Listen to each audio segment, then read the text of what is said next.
pledge allegiance to the flag of the United States of America and to the republic for which it stands, one nation, under God, indivisible, with liberty and justice for all.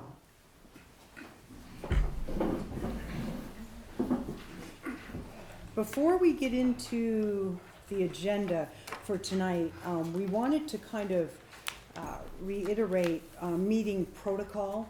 Sometimes when we get a little excited about things, it's easy to jump up or talk over each other, or it's just a reminder, and sometimes we have to remind ourselves too, it's a work session for the select board, but we really want public input. So that's critical for us to incorporate that in there. But we also have to do, well, it's like a good basketball game. It's better with rules, better with guideline, and everyone enjoys it more. So that's just a reminder. So if we have to say, okay, just one at a time, we do want everybody's input, but we also want the meeting to go smoothly and productively. So, the first order of business is the appointments. We do have to appoint a person to the Fire EMS Commission, and it is, let me just read this here, appoint either a chair of the Budget Committee or a Budget Committee member and a resident at large. Scott Dane is here this evening, and he had submitted a letter of his interest. I would like to express my interest in being a part of the EMS committee. I'm a lifelong Littleton resident and a licensed EMT provider, as well as a level 3 firefighter, and own several businesses in Littleton.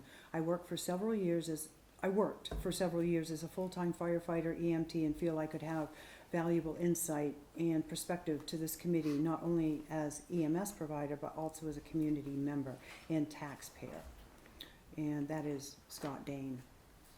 Thank you for submitting that, Scott. Do we have any questions for him, or public have any questions for Scott? I would entertain a motion. Madam Chairman, I would move to accept Scott Dane's application to be on the EMS committee.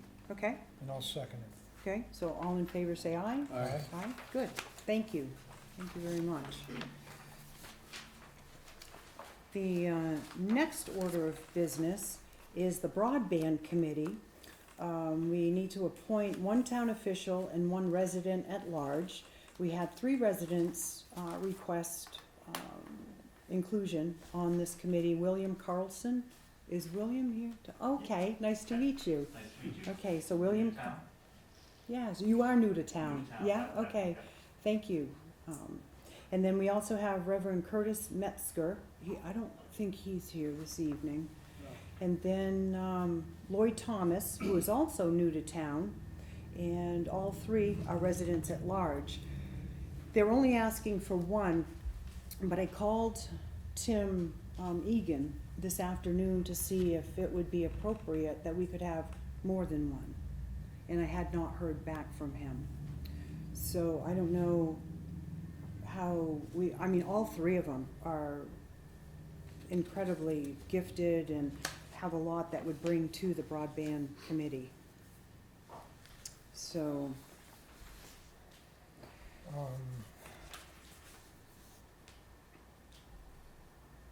if we don't have permission to appoint 3 of the residents, we'd have to just select the one. So could we appoint one, and then if we heard back from Tim, to put somebody else on? Put one of the others, yeah. Or maybe even both, Yeah, all 3, depending on how many you wanted, yeah. yeah.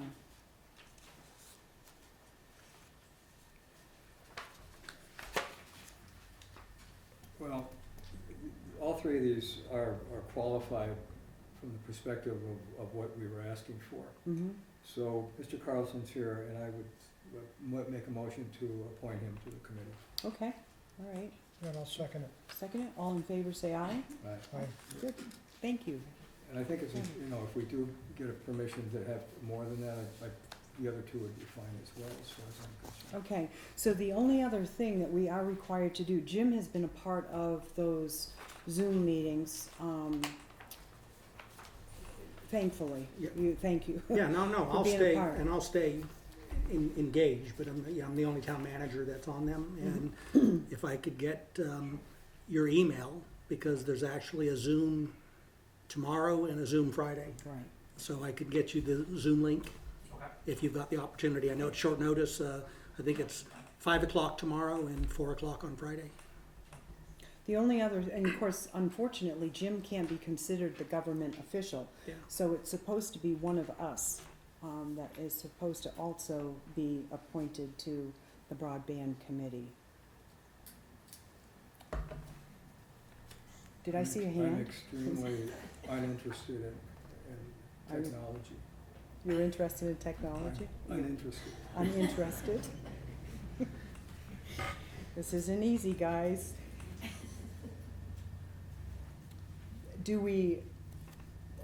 We've already tabled it once. Would it be good just to wait and see what we can find out from Tim? Yeah. Because if they will accept, the three, and then with Jim still on, in a sense, he'd be representing us anyways. Right. So, if we can do that.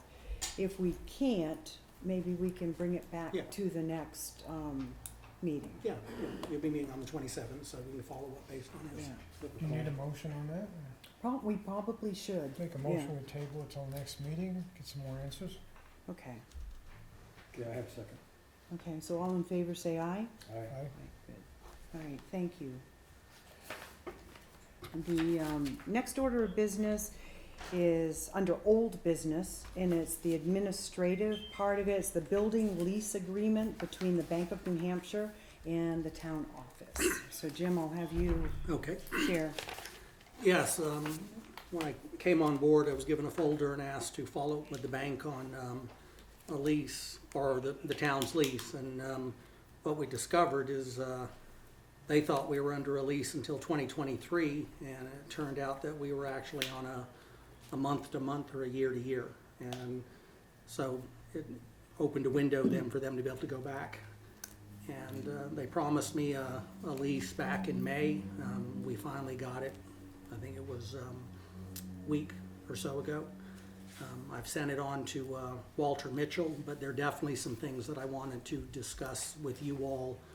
It's not on here tonight to vote to approve, because I think we need to have some discussion, because it's very one-sided. And there's also some issues that I'm not the lawyer, but I think there's some legal issues in reference to what they're trying to tie the town to.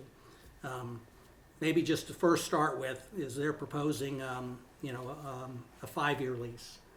And what I want to hand out to you is just the potential of some options for the town.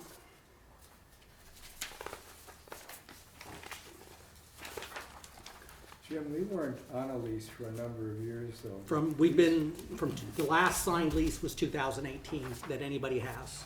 Right. So we've just been paying annually from 2018. And the bank thought it was from 18 to 23. They actually thought that it was another We've been 5-year on a lease. lease for a number of years. Yes, yeah, and that came to light even when they met. What I've handed you, and again, we're not to get heavy into it tonight, but at least might be some options in the sense of, and this came from, actually, I'm very appreciative of Amy and Joanna at Town Hall, that brought to me the Family Dollar facility that is sitting empty for sale. Is a little over 8,200 square feet, and we're in 4,300 square feet at Town Hall. And possibly, even the ladies took some time to draw up a little interior design on where offices would be and how that layout could potentially go. I did ask a question. You'll see one of the offices, it says ass, and I think that was mine. But no, it's actually the assessor. Okay, so just to clarify that, then, so I said, wait a minute, I see you designed my office already, but Did you no. identify with administrators? So I, Why don't we go to the big item first, though, so everybody kind of knows why we're looking at it all. yes, because, I'm sorry, the town had been paying $8,100 a year, and the bank is proposing a two-tiered, but the first would be, that is $43,140, so a jump from $8,100 to $43,000. And then payment at $3,595 a month. But if we hold our accounts with the financial institution in aggregate, and if the tenant obtains, and we basically do all of our banking with the bank, they'll give a 20% discount, which could lower that to $34,512. I think, and I would check with Walter Mitchell, I think there's some legal issues there, because basically then if we were to finance or to lease something and a bank had a better interest rate than the Bank of New Hampshire, this would tie us to the Bank of New Hampshire, which not be in the citizens' best interest. So while we might get a lower lease up front, it could end up costing the citizens much longer on a significant finance item. Just give you an example on the fire truck, you know, because that's not through the Bank of New Hampshire. Yeah. That's with an outside company. So from a budgeting standpoint, I have budgeted in $43,140 is the amount, just knowing, so we're covered going in.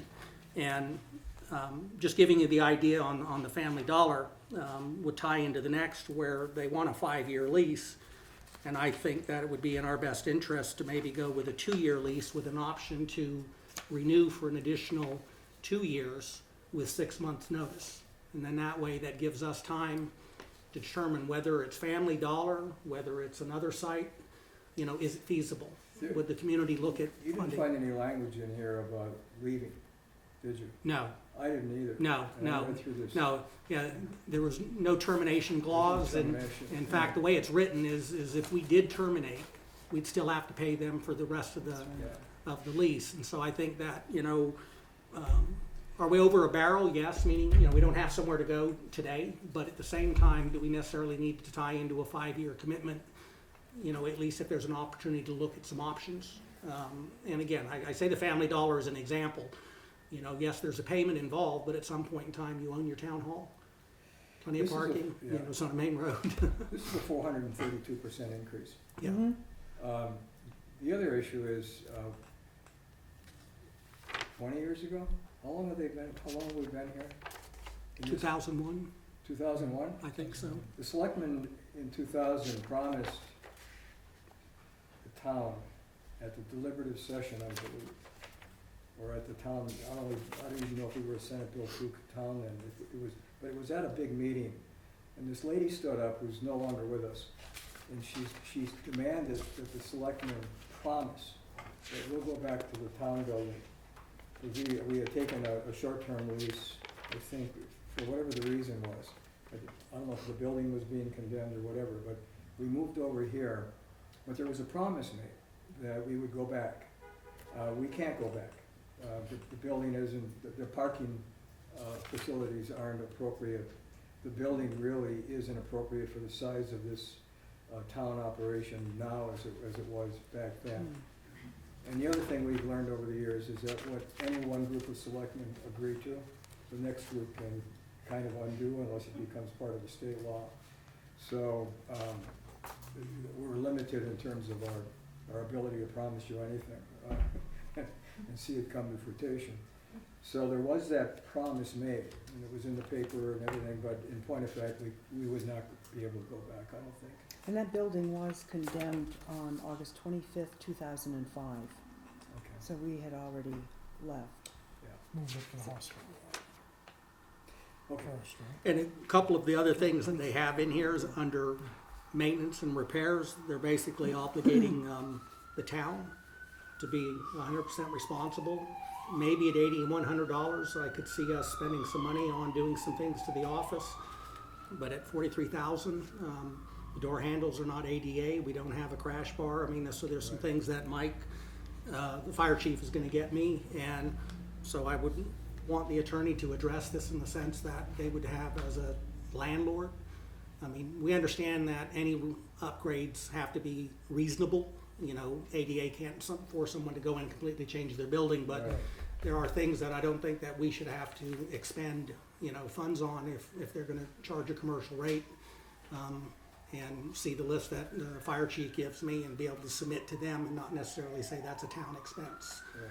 So I had issues with that maintenance, I had issues with the length of it, and the fact that they were trying to tie us to where the town, in theory, couldn't do business with anybody else, or you would risk then a 20% increase in the rent. No. So if you're okay with me, with our attorney, because it started out discussions with the bank, but when I got the lease, it wasn't from the bank, it was from an attorney. So if attorney's involved, I don't talk to attorneys, I let our attorney talk to them, because I don't have a JD, and let them deal that out. I mean, you hate that, the money-wise, but we have to protect ourselves. I mean, it's a business interest. Right. Maybe to go back to Walter with some language that would make it a shorter lease with the chance for us to renew if what you look at doesn't, materialize. Also, as Milt said, that there needs to be an out clause for both parties with certain notification, even for other conditions. And then the third is I'd like them to take a change at some of the maintenance language, that usually in a landlord relationship, you have a dollar figure, that the tenant takes care of repairs up to a certain amount, and anything over that, and especially when it comes to structural and building and mechanical, those are the tenant or the landlord's responsibility. And I'd kind of like to see them maybe rework that paragraph involving those items if you all are consistent with that. Do you want, I don't think we have to vote, do we? Just give you permission? Get a to- consensus forward, Yeah. because we're not approving a lease, Right. because I'm still gonna bring you back a lease that will eventually So be done. this, And the other thing, let me also bring up, we've always paid them in full for the year. So our argument is we paid you June of 2021 Right. for $8,100 through June 30th of 2022. Yeah. The attorney's already said that we probably have got a legal argument since they took the check and cashed it that we're paid. Their attorney answered back and said, well, we'd be more than happy to apply it towards your rent, but that was just an initial response back. So my view is that even though they wanted this to start September and now they've changed it till January, I mean, that's why I'm not pressed that we have to sign something tonight. We've still got a couple of meetings back, even if it went in January 1st, if that's what it ended up becoming the date, from a budget standpoint. But if you're okay with just those highlights that I covered, then I can get with the Mitchell Group and then have them kind of do our counter lease agreement. The other fact is, they had no one watching their leases. I mean, it's their responsibility to notify the lessee that there's gonna be a new lease. And this was 5 years ago, and they never did. No, So we they left it- notified them. they floated for 5 years. Yeah. Okay. And this building is $800,000. Yeah, just, as an example, I'm not saying that's the answer tonight, but I just want to give you, an alternative in the It's a good sense of option. how we good started discussing some ideas, because here, okay, you lease for 5 years, then you lease another 5 years, and like renting anywhere, at sometimes renting's okay, when you're in transition and what have you, but that's money you're never gonna get back, and at some point, whether it's Family Dollar or somewhere else, the town may want to look at some option of a permanent office that you own, and then you just have utilities and your regular maintenance, whatever, but you have the building that's paid for, because that's gonna be $43,000 in 10 years, it's $430,000, that's Yes. half the price of the sale. We've run out of space up there anyways, Yeah. theoretically, so this would give us, plenty of, Yeah. growth. Yes, the only downside to that, is you're a little further down Main Street, and you're taking a commercial parcel off, but it's been empty, and so that's what it's listed at, and anybody in real estate make an offer. What it's listed for isn't necessarily what they're gonna get. But that can be secondary. The issue, I think, is if we can get a lease in place that gives us some breathing room and an opportunity to explore, and then we have an out clause if we find an alternative. And then I can bring you back a draft after the attorneys go back and forth. Roger, you had something? just wondering on the, $800,000, what the monthly or the yearly payment would be compared to, what kind of a loan you could get, and how long would it take us to pay? Let me get that, information, then, yeah. It's like you You're just right, it is. Mentioning, Yeah, because if 20 we years' just look at time. it, and you also provide town funds to other buildings. and I'll just give an example, and I don't wanna step on any toes, Yeah. but this room could be inside that building. Yeah. So, and so there's $35,000 that comes to this building. And then you throw in the rent, so you've got Yeah. a chunk of money that could go towards a mortgage payment. And again, I'm not trying to create politics or anything, I'm just giving you Right. some facts, and you guys will make decisions at the end. But there are some revenue areas that if that were dedicated to a building, it could potentially work within your current constraints of what would be budgeted on a lease and a payment, because you take 43 and 35, you're at 70-some thousand dollars, and, but yeah, I can at least get an idea, Yeah. of what a This commercial seems feasible mortgage would with be it. on that, at least, and then when I bring back with an updated lease, it just give you an idea of what that pricing, financing would be. Good, well, we'll Okay, Yeah. all be right, anxious to hear Consensus? the Thanks for Okay. the update on it. all right. And the next order of business is the administrative again for the wastewater treatment No, plant. I'm a public input, on this particular subject. That's fine, Rudy, if you, yeah, sure, Okay. yeah. Okay, in conclusion, you said that we're gonna pay $8,100 a year, right? $1,100 a year. No, 8,100 is what we used to pay, Okay. How And much they is want to gonna- go- How much is gonna be now? 43,140. A year? Yeah, Yeah. It's a 400% increase. 43,000, you said? yeah, But you guys went to the doctor this morning? $43,000 a year? No, that's why we're saying we're not interested in doing that. What's the matter with you? Come on, man, Look. wake up.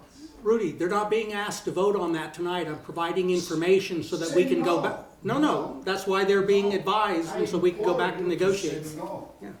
Because our tax and then they're really gonna, Another thing that probably I wanna remind you, to Selectmen, maybe Milton is gonna remember.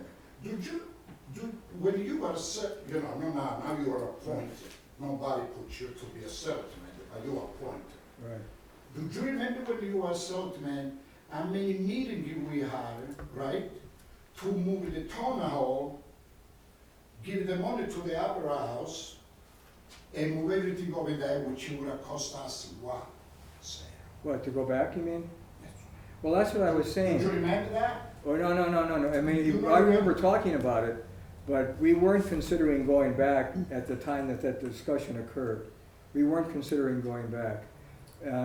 But we did talk about it. I recall when that discussion came up. I don't remember why or what the context was, but clearly, Rudy, you know as well as we do, there are so many departments that are so active in this town now that the Opera House just isn't amenable to us any longer. That's why I talked about this a little while ago, because the selectmen 20 years ago promised to go back. But No, the less building, than 20 years ago, because you were a Selectman. no, but a group of selectmen many years ago had promised to go back, and we can't go back. I mean, the building just isn't, and the property just isn't amenable for town offices any longer. Right. But we had promised, the selectmen at the time promised to go back. That's the only reason why I brought it up. But we can't. We really can't go back there. The building just isn't amenable to the kind of operation they have now. But you also agree, we cannot pay that kind Oh, of money. absolutely, 43,000. absolutely, right. That's why we're exploring, Rudy, That's why we're some looking different at options and alternatives. doing it now, so that we're not caught flat-footed and we can make an educated, decision. Lady Chair, you don't even gotta explore nothing, just to the amount of money that he mentioned, it make people sick. Just to the amount of money that, you tell the bank in New Hampshire, to go find some more stupid people that they accept. no, but we have to have options. There's not somewhere to go tomorrow, so we may have to go into a lease for a period of time, but not 5 years. That's what we're talking. Right. For the amount of money, you still gonna take a 1-year lease or something like Well, that? we don't know at this No, point. that's why we'll We get back still- with negotiate and bring back, but it Just will, keep in mind, yeah, okay, no. Mhm. because, Thank you for the input, Rudy. No problem. So the next order of business is that, well, we've got the The wastewater treatment. Yeah, plant. just, that's Yeah, a quick update. that's a quick verbal for you. We do have the screw pumps on order, so we're looking at about a 18 to 20 week lead time.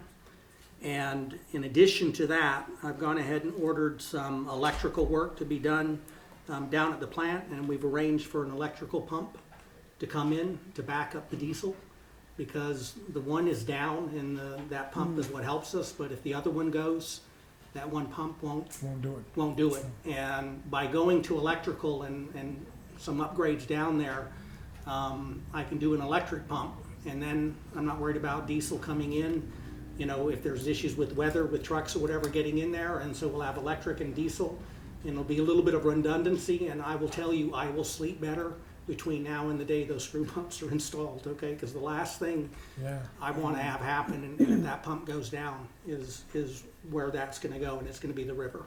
And so that's probably the most critical thing. And that added of that pump and the work is about $22,000 over what would be the months of rental plus the one-time electrical cost, which will always benefit the town at some point after the fact. Yeah. I've had this question asked, so I think you just answered it. So if the second pump goes down, everything's gonna go into the river. Yes, And then there's fines, yes.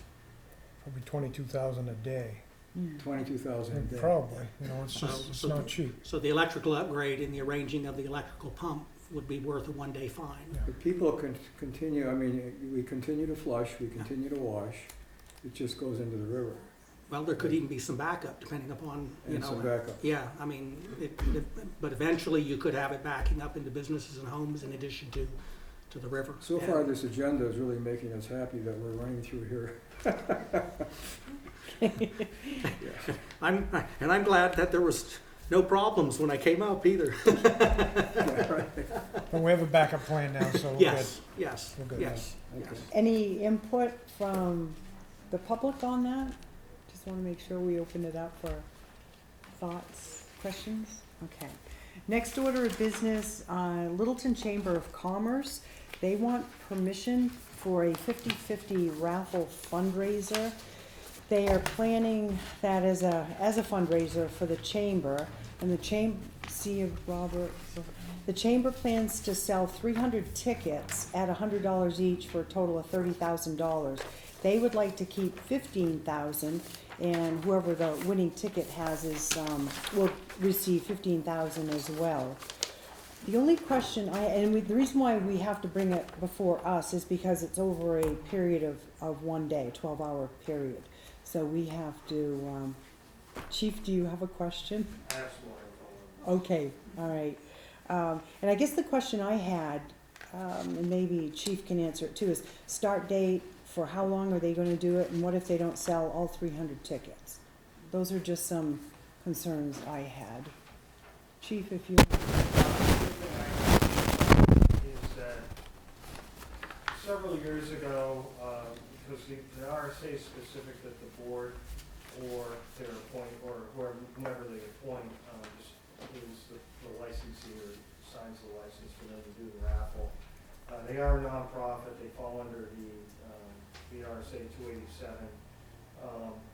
But some years ago, the board appointed the town manager as the person who approves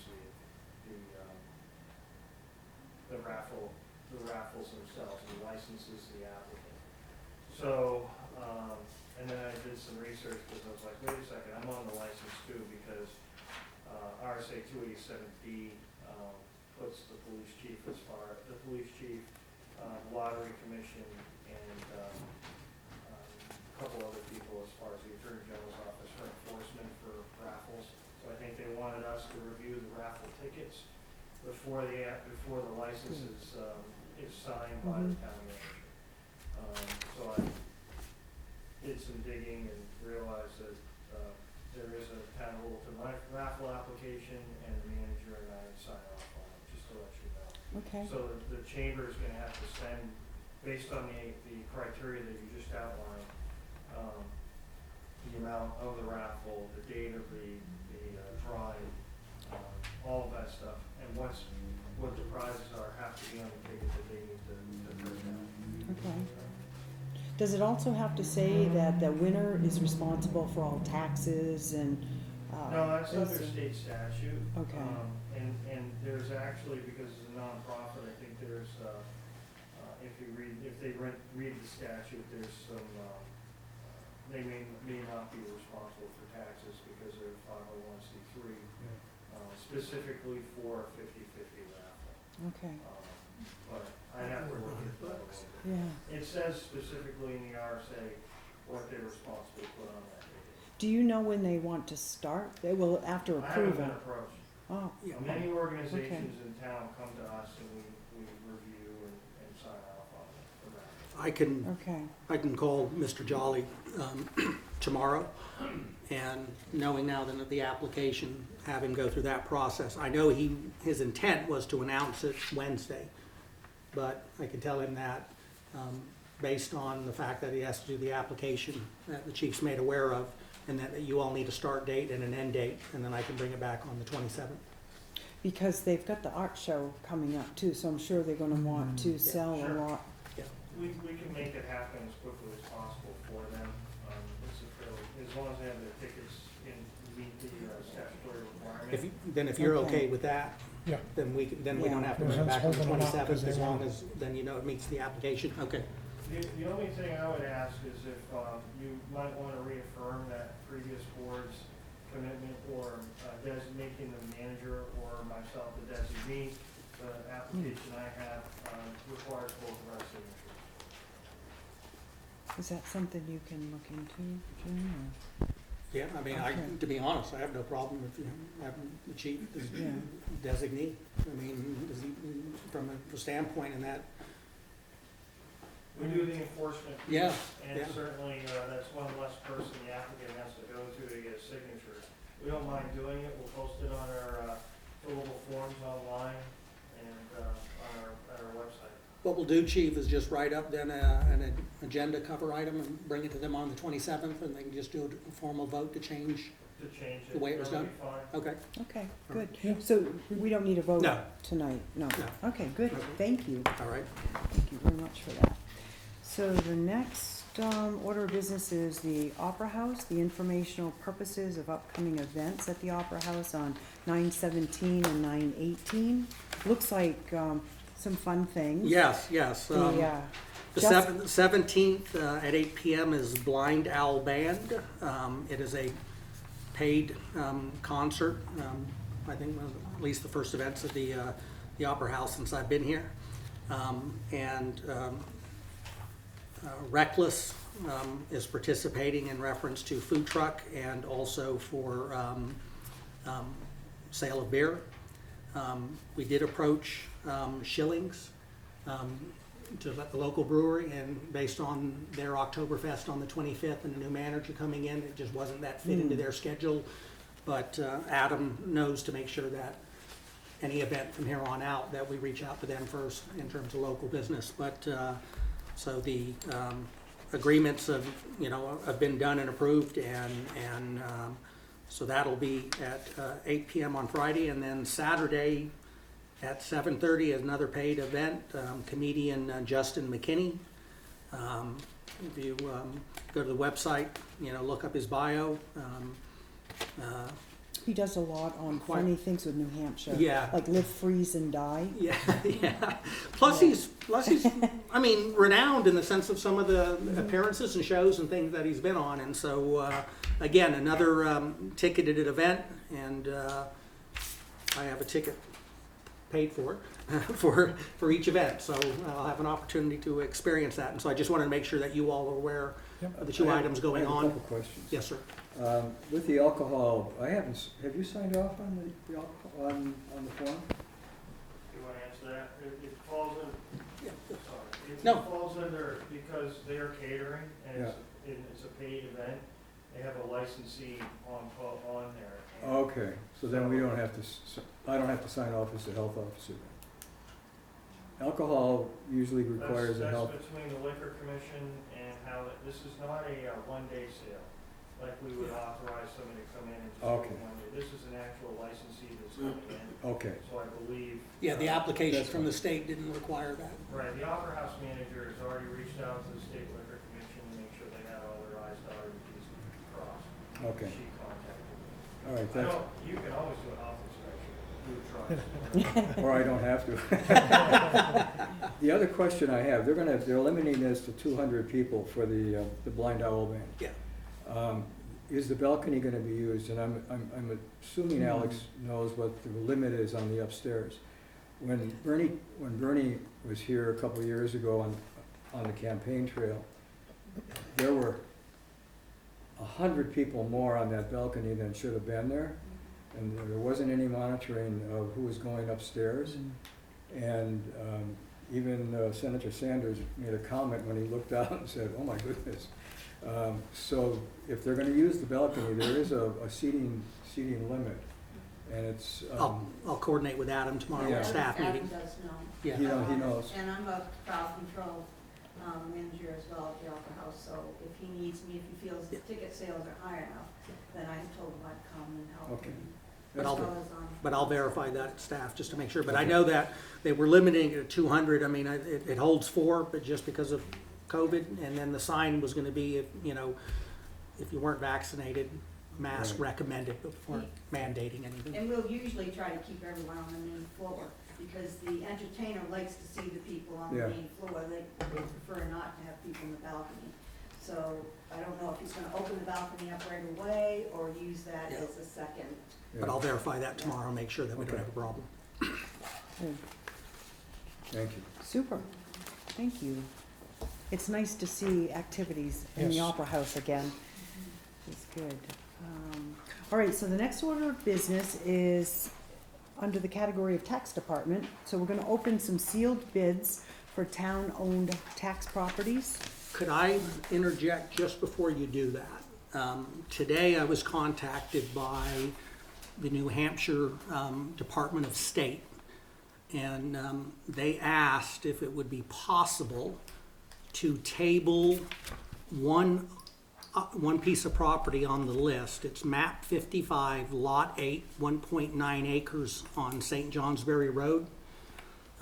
They own 1.4 acres on South Street and Riverside Drive. And I was told prior to my coming that the town had tried to acquire that from them back with the rail project. And at the time, DOT was not interested, and now they're interested in a potential land swap. And the two parcels aren't quite the same size, but they're pretty compatible. And so I told them that we had advertised that there, and so that the only thing you could do is maybe just table that lot. If you, and you're not required to, you can still open your bids and do that tonight, but it was just the fact they made the request, and it's unfortunate it came in on Monday at the meeting. But it's 55.8, not 55.7, which is Yes. 55.8 is the smaller. Smaller, We've got the small- 14 acre parcel and then the 1.9, 1.9. yes, yes. Okay. Yeah, it's not the 14, it's So- not lot 7, which is the 14.1 acres. The only thing that worries me about the South Street property that the state had is contamination. Well, both sides would have an opportunity to do property evaluation, meaning, because they would also want to check this site to make sure they weren't running into issues, and then we could do the same thing. We want the same. Right. And if, again, depending on what your feelings are on that, that is, could even turn around and tell them that part of the process would be is that they have to provide us the environmental report on their site and not at our expense. We can at least make that as an offer. Yeah. But that's if you Yeah, choose to take So it. these are all These are 55.8? These are Okay. If it wasn't a government entity, they wouldn't have even, the deadlines were turn them in that process. So I just told them that I would ask. okay. Which means if you did, and they didn't come to an agreement, with there was issue on the property either way, you already have bids, they already met the deadline, so those bids could still be held, and then you could still address them at another meeting. You wouldn't have to, So are you recommending that we don't open those up at all tonight? Correct. Table or off if you the- open it, and it's there, you put it back in the envelope and give it to Amy. We have two. Because we're not These two sure don't- what We they don't know are. which lot they are, but he did tell me that they're for 55.7 and 55.8. So I thought if we opened it and just looked for the map and lot and put it over here, All right, why don't don't even we do look that? at it. All right, let's do that real quick then. And then we're gonna, have you decided that you're gonna take one? I think we ought to table it for further review on the next, just to see what the options are on the town owning that piece of property. This is 55.8. Okay, Okay. so that can go back Yeah, in. so this can go back in. All right. So this is the 55.7, You got it. Okay. and then we have these three here. Yeah, so you All don't right. have, there isn't a bid for 53.43. Okay, 929? Nope. nothing for 929. These two are 65, and this is 924. Okay, so there's two that didn't bid at all, so on anything, and these are the 55.7. Okay, I'll hold these. do you I'll want give to just these flip them Vicky. through and you guys? Yep. Okay. Maybe more complicated than it has to be, think of it.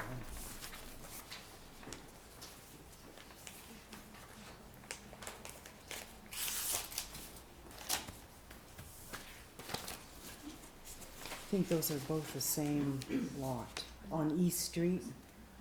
East Street. Yeah, 11 East Yeah. Street. Eleven East East. Street has that right of way Mm-hmm. for their driveway and the abutter Oh, the one for that, the You can't- abutter. So he has to access that. And it's not buildable. It's not That buildable. lot is not buildable, so.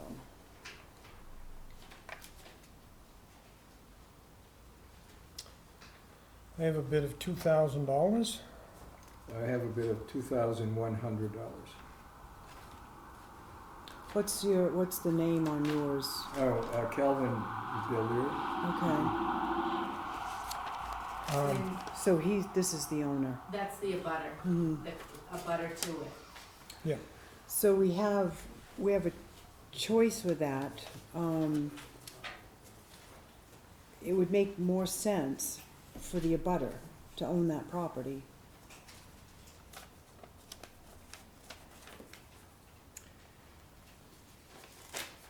Because it's not buildable. It isn't, And it's the right of way. They will share a driveway. So they have to go through the driveway to get to Mr. Corey's property. And then the empty lot is right here. And it's not buildable.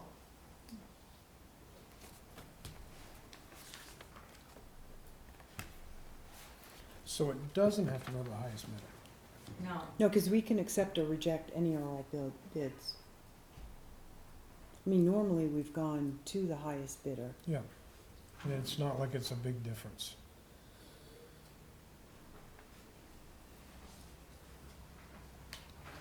Probably end up being a line lot adjustment all back into one property and That's what his plan is. do you need a motion on that? Yeah, I'll make a motion that we accept the bid of $2,000 Second the motion. from Wayne Corey, okay, Barbara Call. all in favor say aye. Aye. Good, thank you. And you'll take care of that, Amy, Yeah, as we'll far take as care con- of, Vicky and I'll take care of that. Okay, this is map and lot 924. So this is the North Littleton Road, the 1.7, that can't be right? .25. 0.25? This is 924 though, not 929. 924 it should be. 1.7 acres. 1.7, yeah. Stiles property. Is that the Um, Stiles property? I think so. No, well, There's a map under here, I should show you. it's the 1.7 acres right here on It used to be Mr. Hadley's property, Hadley's. Yeah, and he okay. passed. Okay, all right. Yeah, just- There's only And one? there was only one There bid, was only one bid. yeah. Elected selectmen should deal with money articles. Appointed selectmen should just agree.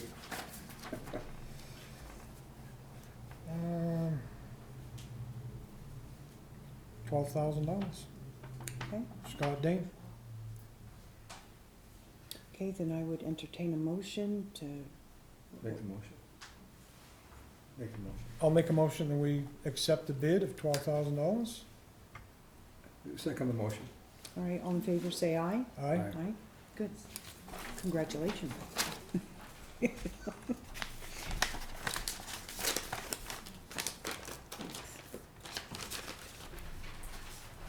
So this is on map 55 lot 7. I think all the rest of these are 55 All those are 7. the same They're ones? all the same, yeah, all right.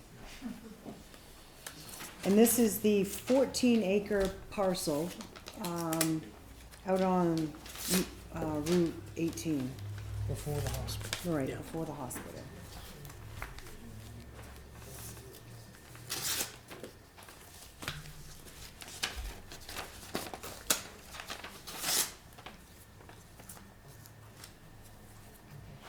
$20,000? I got $20,000. 62. Oh, what do you, is this the same one? 13 acres? Yep, okay. So you hold on to that one?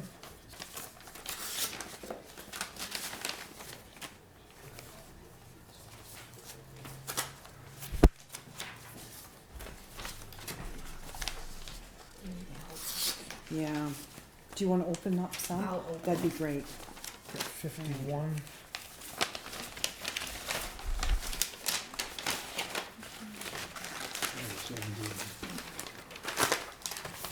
These are the ones that are lower, so. Yeah.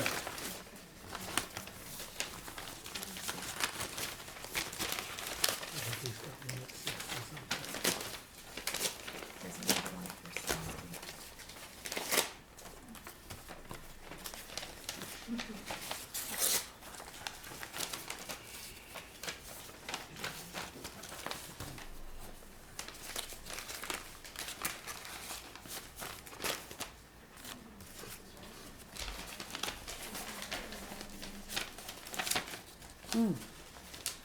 Okay. That may be the highest, yeah. So All right, right, so Tresby's bid, 132,000 for, and then that's 55-7, and Yeah. then you got a 60,000, 60,000, and then and 32,500. 32, yeah. I cannot You can't, vote on this this one, because, yeah. or any of them. On this particular lot, for full transparency, my brother bid on it as well. So I am going to recuse myself from this, so Okay. I'll move down here. What's your heavy? yeah. 70,000, This so. one's, Jeff did 32,551, Yeah, Scott did 70, yeah, and where are the other ones? they're all right here. They're all- Here's the, right here They're all too. lower. Okay, Yeah. and I think that, I just wanna, okay, the dog park did 15. do you wanna open, look at it? Yeah, I wanna, just so you guys Just can look verify. at them and say who they. Mike Bijou did 11,000. Yeah, Mr. Fairview did 11,353.11.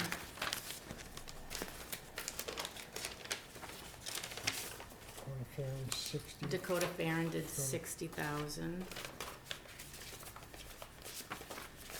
God, I can't open this one. Scott Baker did 62.6.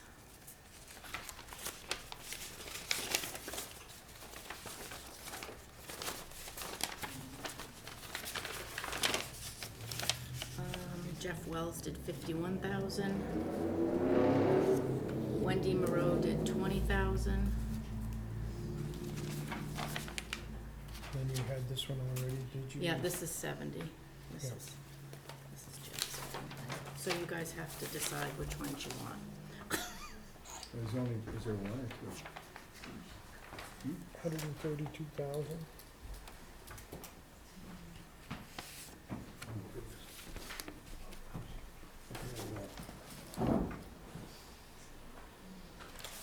So, that's definitely the highest bidder.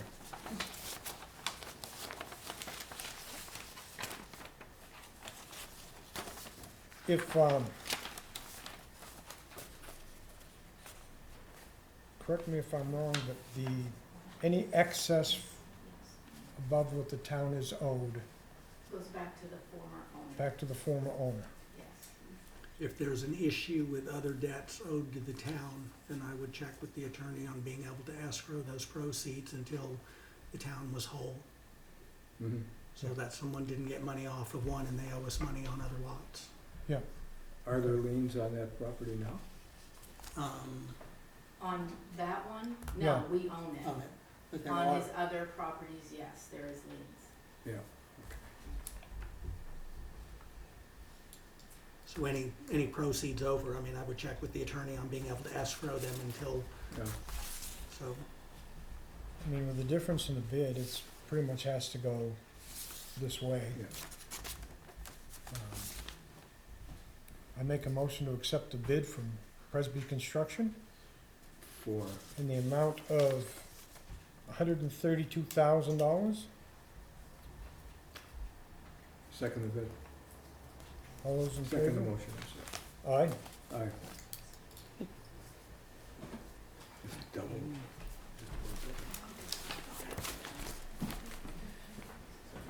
Good, thank you. The next order of business is the fire department permission to surplus engine 6. Engine 6 is a 1995 KME pumper truck that has served the front line for emergency responses for several years.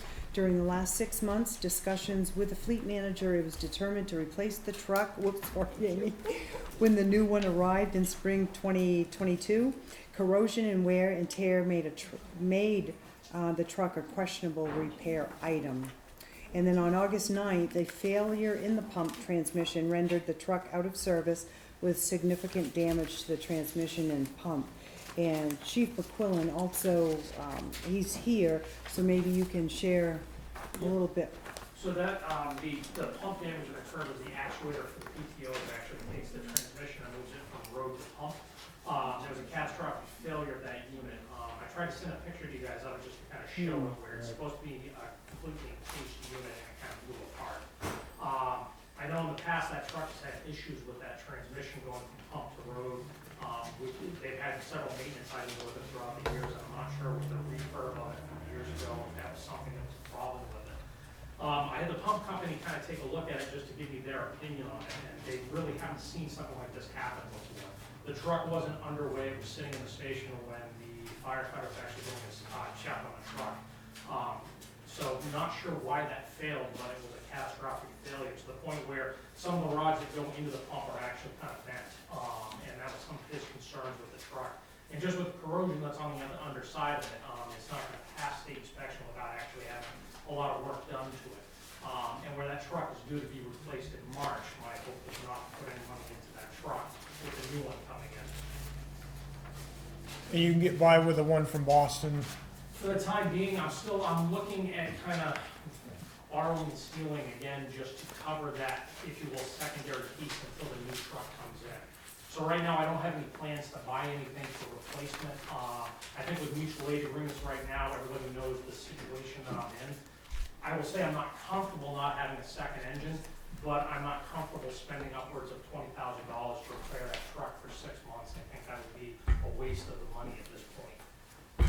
So at this point, I would rather be able to strip that truck of the equipment that we can reuse, and look at other options and see if I can do something to get it by until that new truck comes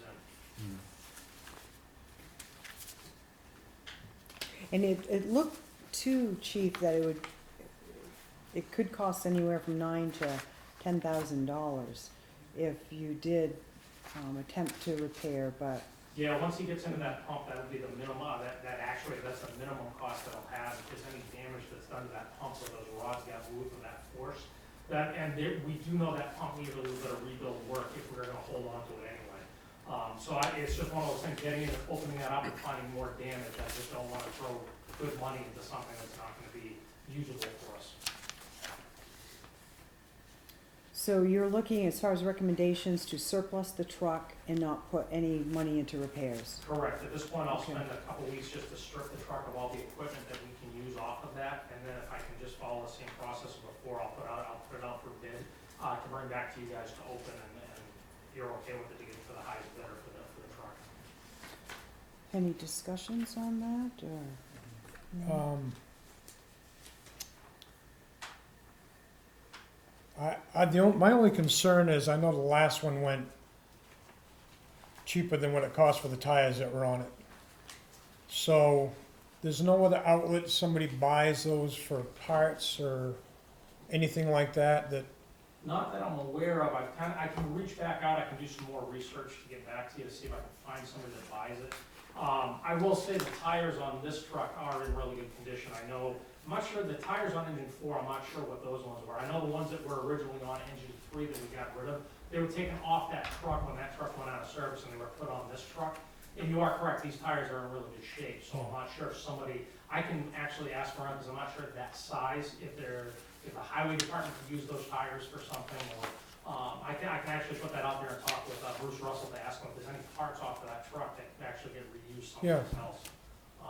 And see if that's an option for us. And I can talk to, a couple of manufacturers to see if there's any way, if there's anybody that would buy that truck for parts or anything like that I don't know of, that I can send something to. Yeah, I'd almost like a little bit more information. Maybe just some other options rather than let it go for $1,100. Okay. I can, Even if we put it out to bids, if we can put a minimum on it or something to, okay. Do we wanna table it then and let Chief get back to us? yeah, let's table that for now and we'll get back to us. And Are you okay if I strip some of the equipment off of it, just to not put it back in service, so I can at least start that? if it's not going back in service, we should be fine with taking some Okay. stuff off it. I'll start on that, and then I'll come back to you with the other information once I find some, I'll make some phone calls and inquiries and get back to you on it. Okay, Thank you. Thank you, Chief. We don't need a vote on that, do we? Just on the form, or should we? Yeah, go ahead and vote Okay. to table it formally since it was on the all right, I agenda. make a motion, we table that till the next meeting. Second. Okay, all in favor, say aye. Aye. Good, thank you. I lost my agenda. Here you go. Thank you. I don't know if that's yours or not. It but- is. Oh, okay. Passing the paper. The next item on the agenda is the police department to accept State of New Hampshire Highway Safety grant for fiscal year 2022. And just to give you, and Chief's here, give you a little background on this. Annually, the Littleton Police Department applies for State of New Hampshire Highway Safety grants for funds to assist the department with enforcement efforts specific to highway and pedestrian safety. And if, Chief, if you want to expound on that, the dollar amount is I had that right here too. 5,200. Yeah, 5,200. Well, as I put in the background summary, the federal fiscal year 2022 funds are specific to overtime enforcement, meeting the grant criteria in the areas of pedestrian bicycle safety, youth seatbelt enforcement, DWI saturation patrols, and cell phone texting enforcement. This is an annual grant that we apply for each spring.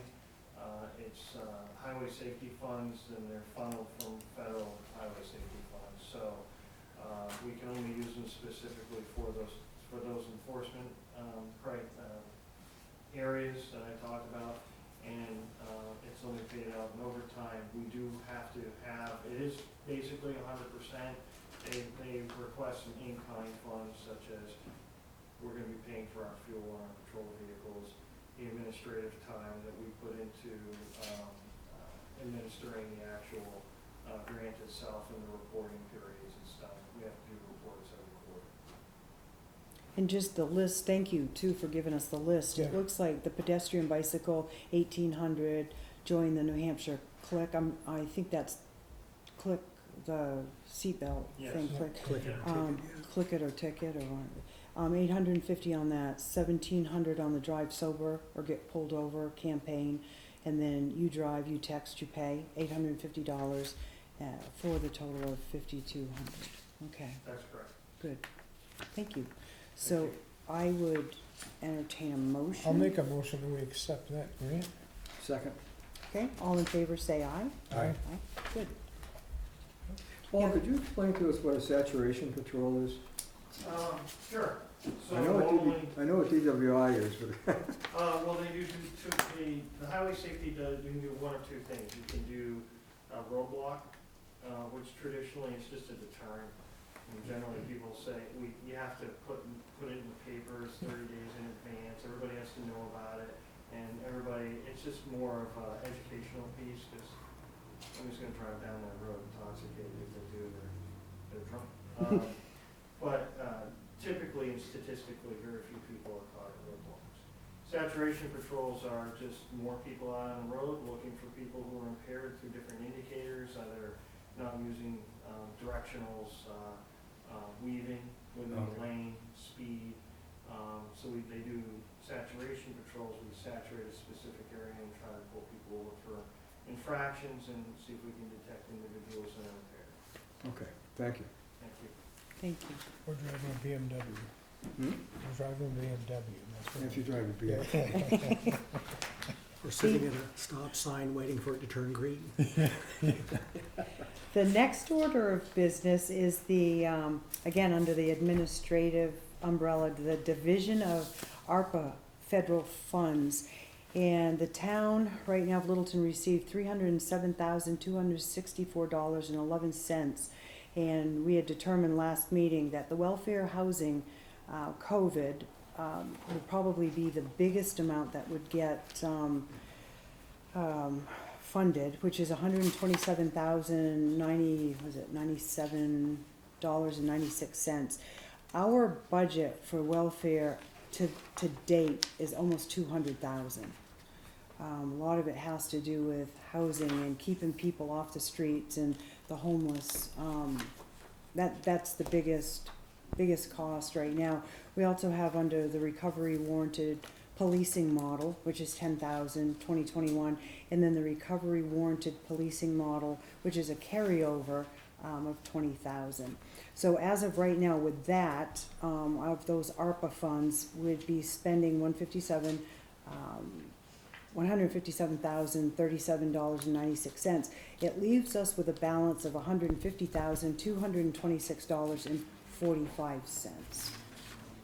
And I guess the question would be, would have to vote formally on, Yes, well, technically, no, you voted to accept the funds at the last meeting, right, but I told you I would bring you back okay, how it's being spent, so that way you know where it goes. And so the first bringing back is dealing just with category 1, because remember, there's only 5 categories that we're allowed to spend the money, and there are strings.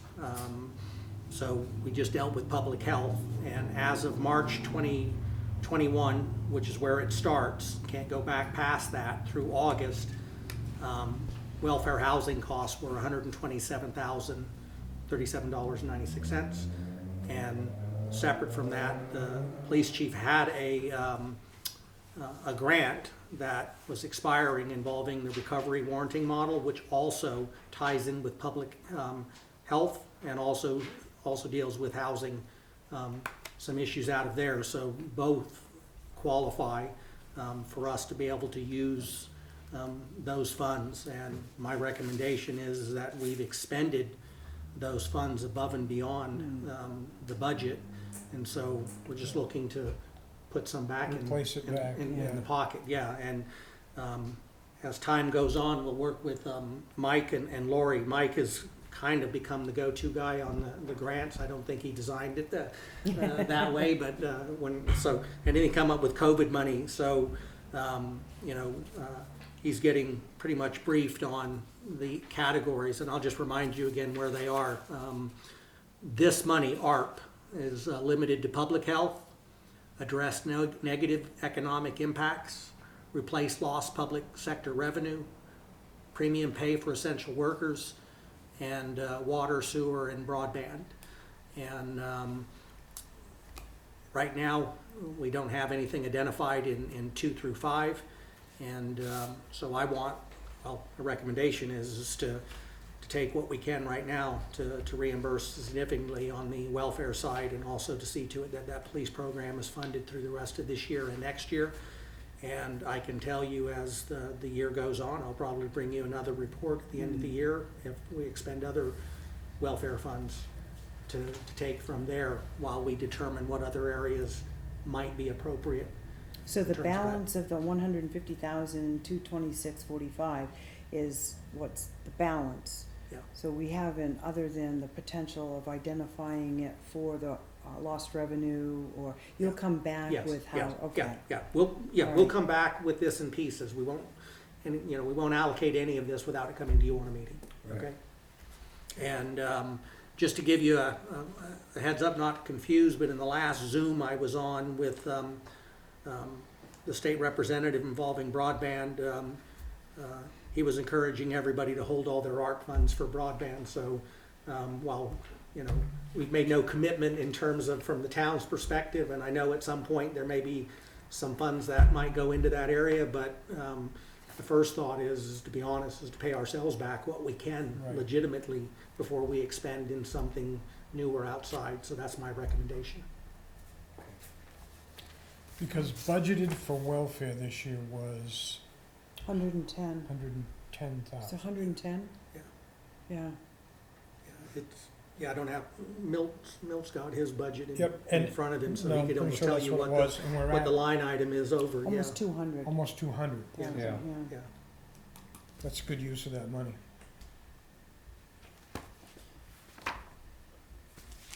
And we understand too that maybe Tri-County Cap has some money that, we haven't really looked into that, or Senator Hennessy, They're already taking over a significant amount of our cases and Okay. covering them, all right, so I'll provide you with a report tomorrow, the whole board, okay, as to good. where we're at, so.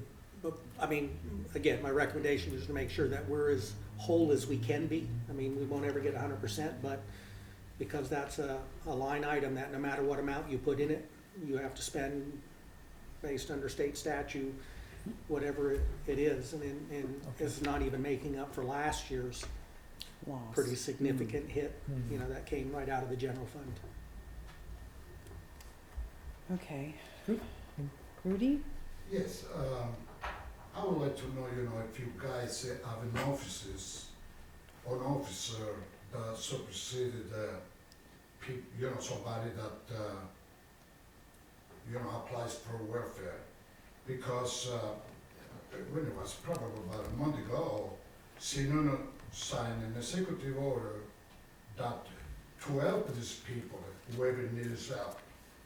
But also, these particular people that apply for welfare, they should be kind of investigated, knowing, but I can't go to her and say, I wanna be on welfare, you know what I mean? Now, do you guys have an officer to, how you can find out if somebody really needs to be on welfare? How do you guys find out? You wanna share, Seal? You go through it every day, several times a day. Every applicant has to complete an application. Yeah? They have to provide proof of citizenship, residency, sources of income, vehicle registrations. They just can't walk in and expect help. Doesn't work that way. After you fill up the application, And you or somebody else is gonna me, proceed to no, investigate, the application, if it's true or false or something like that. You do? I do. You mean you go out and you just find No, out? I don't go out. They have to bring me verification. And the only reason I ask, I don't wanna, God forbid I will be on welfare, but I've been seeing a lot of new faces around in town. I don't know if you guys are taking notice of that. Lots of new faces, a lot of brothers, quote unquote, and a lot of people that's probably Mexican or whatever it is and stuff like that. 17 years in this, peer, later I've been lots new faces. Do these people, they register with you guys? Do they register with the town? Anybody can come up and just live in Littleton without, you know, register themselves? You know, what's going on? You know, it's really, Well, we don't require, Rudy, for anybody to register if they wanna come here and stay or visit, or, we don't require, I mean, that kind of borders on, I don't know what, but it's, they're free to come and go. I think that becomes a little much. I mean, Seal has her hands full as it is, doing it legally the way she does it, but we're also a town that people want to be here. And, you know, there are some people that need a little bit of help to get on their feet, and then, so that's the way that to. doesn't mean I'm a prejudice, I'm just say whatever I see, you know, around town and stuff like that. Rudy, the majority of people who are getting assistance are white Caucasians. So to imply that African American or Mexicans are here taking welfare, that's an inappropriate comment. Not probably by that, just to say, you know, if Okay. somebody investigated these people. No, they do. They have to fill out an application and provide documentation, but color doesn't have anything to do with it. Yeah, Okay. no. Okay, so, thank you, Seal, for all the hard work you do with that. That's not easy. Thank you for doing that. The next order of business is again under the administrative umbrella. It's decision of the board 2 or 3 years ago. I think it was my first year on the board. We decided to request financial records from those obtaining, the nonprofits, obtaining financial records. But we also know that with a petition warrant article, they, as long as they have a minimum of 25 registered voter signatures, they can put that petition article on the ballot. So we did try it for a couple of years. 2 years, and we were bombarded with all kinds of financials. It started out with a thought, because Grafton County does that. Right. They request financials from the nonprofits. So we thought, well, if we do that, that it'll either vet out, there was a nonprofit business that we know is doing much better than it was a couple decades ago. So we thought, well, maybe, you know, that would vet some of that out. But it ended up being a lot more work, and we also realized we have to put it on the ballot anyways. So we have decided, we decided to talk about it to see if we want to readjust the protocol for that and just go with a minimum of 25 registered voters signatures for those nonprofits. Yeah, because whether they send a financial report or not, if they get approved by the voters, they get the money. And my Yeah. understanding is, at least within the last couple of years, nobody's reviewing the financial reports. I called the chairman of the budget committee over the weekend. She was in Maine, so we talked this morning. And I wanted to know what her perspective was, Mrs. Cummings' perspective was on this item. Because this has been a controversial item forever. Some years ago, the board sponsored an article that went to the legislature to remove the wording. If we decide not to make a decision on a petition warrant article, it goes in as we did not approve it. Correct. And we wrote up, Erin Hennessy was a representative at the time, and she submitted it to the committee of the House, and it failed. But it had a long discussion, and we almost got it passed. But the chairman in particular at that time was opposed to selectmen not making a decision. And I said, you know, I gave testimony, and a few other people gave testimony, and the issue is we don't know enough about these places to render a decision yes or no. We may like them, we may have used them ourselves or whatever, or been sat on their boards, but in point of fact, we don't have enough information to make a decision like we do with the fire department, the police department, or the highway department, where we get ongoing financial information. Committee turned it down, or the vote was close, but they turned it down. So I just wanted to know from her perspective and the budget committee's if they still wanted to have this kind of information come in. And she didn't think, they didn't have the time to do it either. So they would not be opposed to this motion. She was looking for a policy thing, but I'll bring that up to you at some future point. In terms of this question, though, she didn't have a problem with dropping this as a requirement. Last year, we didn't do it because of COVID, and we didn't Right. even require signatures because of COVID. So I think it was only just that one year that we dove into it, and it was cumbersome. And at the end of the day, they're on the ballot anyways, Right. yeah. So I guess what we've got here in front of us is a budget procedure and recommendations, is pending approval. And it's To drop it. to drop it, yeah. Yeah, everything else is the same, but it's just to drop the request of having the financials submitted with the non-profits. So I can make a motion to dismiss that part of it. Okay, I'll second. all right, so all in favor say aye. Aye. Aye, good, thank you. It's less paper Yeah, right and there. then Milt's got some things Okay, too. All right, I just wanted to give you guys a heads up. The town office itself will be closed Friday, but they're working. We're all gonna be down at the Opera House. It's major records management. And when you start getting to the number of people, it was almost like nobody was gonna be in the building. The town clerk will be open, so that will be going on. But as opposed to having to do overtime or have to do flex time, I went ahead and said, okay, Friday morning, so if you happen to come to the office, everybody's gonna be at the Opera House. Yeah. Okay. So just give you a heads up on that. all right, good, thanks for. And they've got it posted on the website and what have you in terms of advising folks. Okay, But I just good. want to make sure you were aware so you didn't think we took a holiday. Good. Thanks for Another letting us one? know. All right. So Milt, you've got a couple of things you want to Yeah.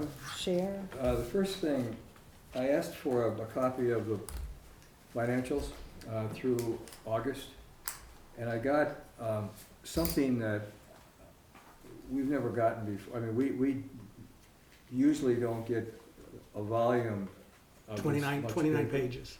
Yeah, and I think what Karen gave us, and given my age, I have no short-term memory, so Mm. she used to give us like the summaries of each department under general fund. She would give us the general fund, just aid. There's about 7 or 8 different departments here. This includes all of the this one includes all the departments.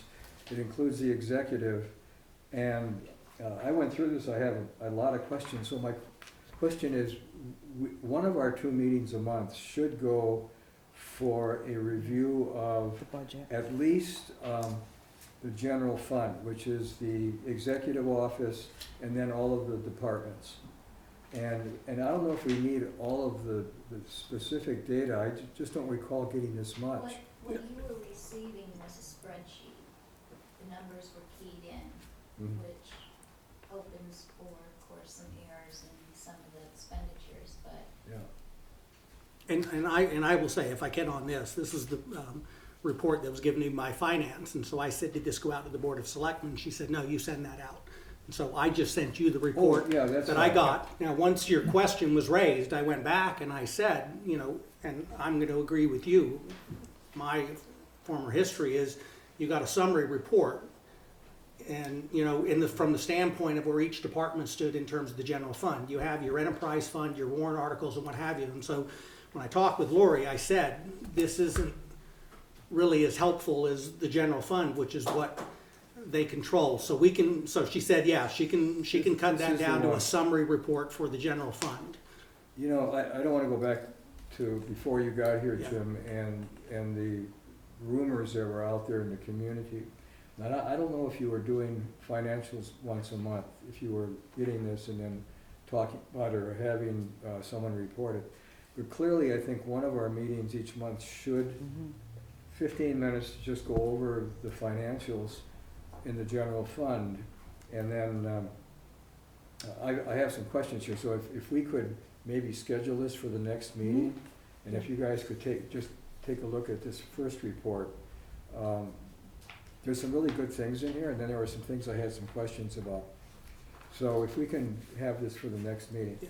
that would be good. And what I will say, I mean, I'm still in a learning process with Lori. She's come from a town administrator process, and there are things, nothing got approved unless it was the board. So, I mean, Right. and I think, you know, give us a little bit of break in the sense that, to start with, I'd rather give you more information Oh, yeah. than less. I mean, as we, based on, you know, some of the issues that had happened, but I also agree that once, you know, I realize that you got the warrants and everything else on there, it can be the point where it's overwhelming, and it also then becomes not useful. I mean, Well, some of the pages have Yeah. all zeros. Yeah, So, yeah. you know, in terms of that, and then the other part too is that we've been just recently giving you a stack of every invoice that the town gets, and that again is not something that I have gone through. Normally you get the check cover and the amount and Yeah. that you all are signatured on, and so after getting some feedback, you know, I've advised, you know, it's like, no, they don't have to see every single invoice, right. you know, that's being done. There is some aspect of administration, that is what you pay us for, Yeah. and that's Yeah. to make sure that what we present you to sign has already gone through its checks and balances and been vetted, and, you know, and anything, you know, Right. can be pulled out at any time. So, I Right. mean, And it's just a little anything bit I of ask the for is- process, just like the budget process we're going through is kind of learning Lori's style and mine, and right now I've just got staff to be supportive and go along as we kind of are developing a new budget process, and hopefully, as we get through the end of the year, the 2020 audit, the 2021 audit, no, 20, sorry, we're in last week. So, I mean, you know, we're getting somewhere. So with something like this report going out, because it wasn't going out regular, now I know a little bit more of what you're Yeah. looking for. But again, I'd rather you at least start with getting more information Right. and tune it out than be at a Yeah. meeting and say, how come you didn't tell us? So Okay. we'll get there. Okay, So the audit did go out last week? No, the auditors were in. Okay.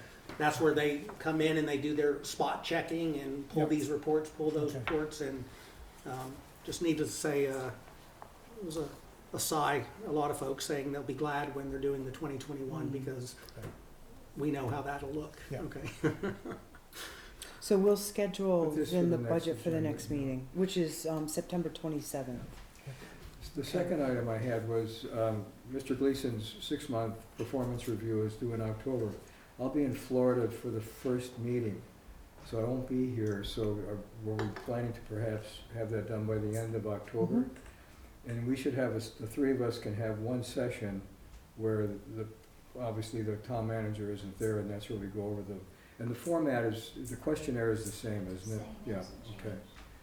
So we can schedule it at any point as a work session and just go over that ourselves. Yeah, that'd be good. It's hard to believe it's been 6 months, huh? Time flies when you're having fun. How long are you gonna stay in Florida? Just for a week, I'm going to a wedding. I'll give you Not some money, mine. stay for a week. So the other thing you I'm gonna had get a booster shot first, though, I'll tell you. was your Yeah. job Oh, description for health, yeah, as health I- officer? Both the health officer and the zoning officer job descriptions are quite dated. Because of the work I did for the coin company for many years, job descriptions are discoverable in a court of law. So if an employer doesn't follow them, that can be a problem. And if the employee doesn't follow them, then you can be fired. But the employer is obligated to have accurate job descriptions. And in going over all of the items, there are a few things in both of those, but I just wanted to focus on the health officer right now. So what I did, following the state RSA, because it's in the RSA as well, I tiered the things that I do all the time as health officer and put them in tier 1, and tier 2 is what I may be asked to do on occasion. There are some things in there that I've never been asked to do, and they really shouldn't be listed all together, because it's really a priority thing between, if somebody would take this job when I leave, they need to know what they're gonna have to do. And clearly, some of those items are non-starters. And there's also some things in there that really aren't tasks. They're work environment issues that are listed under tasks. So I redid them, and I thought maybe I could have, Katie has them, and at some point, we don't need to do it right now, but maybe in early November, we can take a look at that job description, then the current one that is operative, and then the one I'm recommending, and then see if you're okay with making that change.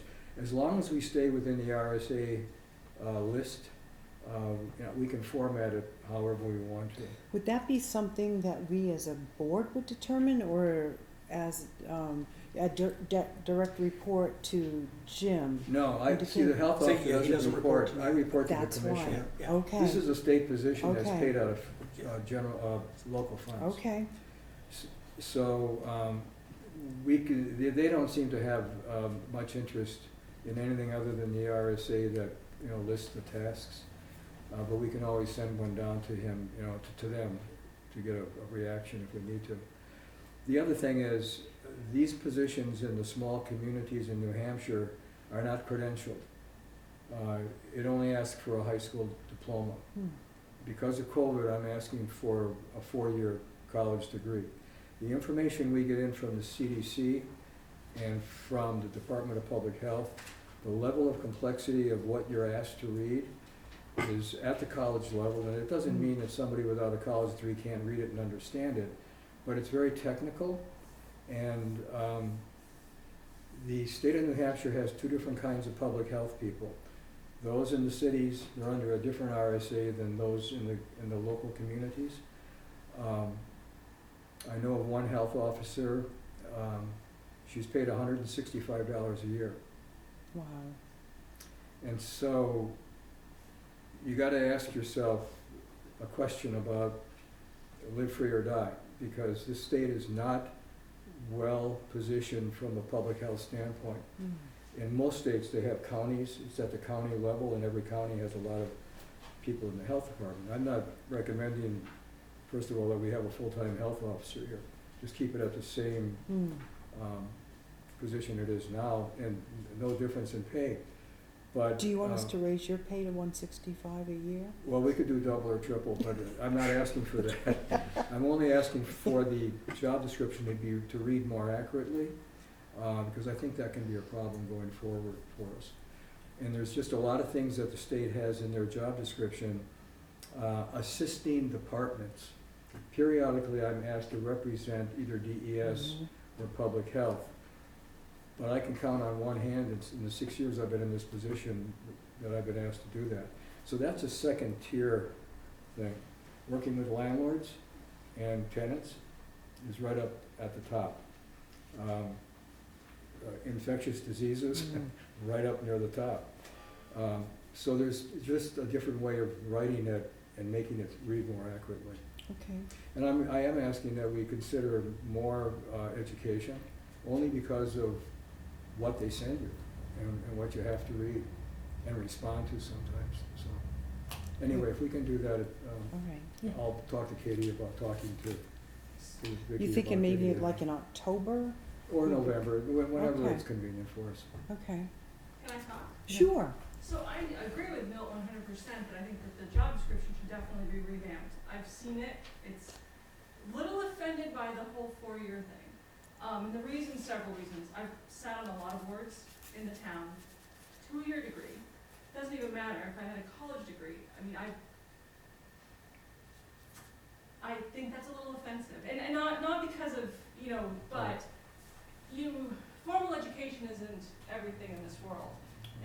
Years of experience, the community knowledge, and yes, I think that, you can't necessarily have anybody take that position on for sure, but you would be meeting with those people potentially as applicants, and I think by restricting your community to be, hey, we only want this eliteness, this is it, don't even bother applying, and there's a lot more people in this community that may be willing to help or be a part of it, but you're gonna cut off. I wouldn't qualify, Scott wouldn't qualify, so I just think that you are limiting a lot of people, and I don't think it's necessary. This is where living in a state like this is difficult, because in Manchester and Portsmouth, they have to have master's degrees. They're looking for master level people to be their public health officers. And the whole structure is a wee bit different. In the small towns, they ask you to do two things. You pay for it, and we control it. And we will send them whatever we need to. On a weekly, if not almost a daily basis, I was getting emails in from Concord. Said, health officers will do this, health officers will do that. And of the 230 health officers in the state, I'll bet we lost more than half because of COVID, because they really weren't in any way prepared for that type of pressure. And it really brings right to the surface the weakness in this particular state for that situation. I totally agree with you. 4-year degrees aren't necessary, but you better be ready to understand and read it well, because they ask you immediately. And Chief Smith and I could get into some of the conversations we've had in this community when we had to enforce mandates that were coming out of Concord. Health officers were never asked to do anything like this before. So even being willing to apply for a job, knowing what's happened in the past year and a half, in this state and every other state in the union. So that's the only reason I was asking for more education, only because of what they send to you. They expect you to be able to read. But you're And it may taking something away from them, you as selectmen, to Understood. educate yourself on the applicants individually. I mean, I would hope that if you guys chose somebody to be a health inspector, or zoning board officer, even the budget committee, that you are doing a little bit research. It's not necessarily some jack off the street that, hey, I'm, been in the community for, 2 days, and I'm gonna do this, this, and this. And I'm hoping that you're not just looking at a blank piece of paper and somebody that's doing a big job like that. That's an important job. No different than a fire chief, a police chief. You're doing something, us as townspeople are expecting you to do your due diligence and make sure you're making the right choice. And I don't think by restricting you to only having this small group of people, why is it necessary? They Maybe should be what- able to screen that individually. Maybe what we could do, Jessica, then is think about the wording on that. A 4-year degree is preferred, but not necessary, or No, I even mean, something, just like any other Right. job. I mean, right, exactly, You apply for a job or 4 years experience, before. I yeah. just think The you should reality restrict is, yourself. when I took it, it was $2,000 a year. There was only one other applicant at that time. $2,000 a year divided by 2,080 work hours in a year is 96 cents an hour. The health officer in a downstate community that's making $165 a year, and what she was being asked to do is what I was being asked to do. Now, this position has gone up to $10,000 a year. It's a full-time, part-time position. And it comes to $4 and some cents an hour at $10,000 a year. So if you are going to pay $10,000 a year versus $2,000 a year, or $165 a year, you need to become a little bit more serious about what you're asking for. I think this is a terrible model. I think it's absolutely, I won't say it. I come from states that had large county systems. Counties are not strong in New Hampshire. We're not a home rule state. We're still run from Concord, but the position is being asked to do things that it was never asked to do before because of this virus.